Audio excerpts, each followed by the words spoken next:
Hi, I'm Chris O'Leary, the Journal's football writer. We're here at Commonwealth Stadium to run through three things to watch for on Friday when the Eskimos play the Roughriders in their final preseason game. The number one thing that jumps out at me about Friday night's game will be the Eskimos defense going up against Darian Durant and the Roughriders offense. Last week, Travis Lulay sat for the BC Lions, and we only saw a brief glimpse of Kevin Glenn at backup. So this week should be a more accurate gauge of what we can expect from the Eskimos defense, and we'll get to see it against a top-rate offense with Darian Durant running it. The second thing that jumps out is the run game. Last week, the Eskimos ran the ball just 16 times for 60 yards.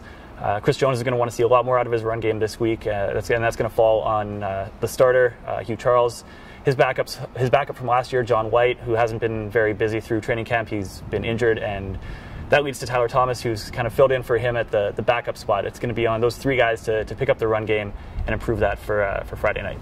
The final thing to watch for will be quarterbacks. I think the pecking order is pretty well established. I think we all know Mike Riley is going to be the starter this year. Matt Nichols should be the backup, and Pat White looks like he'll be the third string, but that leaves Jonathan Crompton, who doesn't want to be on the practice roster this year.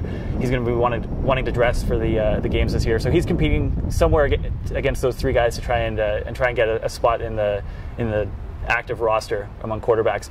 He was just 3 of 8 last week against the Lions for 19 yards, so he's going to want to come out and have a big game in whatever reps he gets on Friday night against the Riders. Kickoff's at 7 p.m. This game's not on TV. You'll have to listen on 6:30 CHED, or you can check the Edmonton Journal online after the game for results and insights on everything that had happened.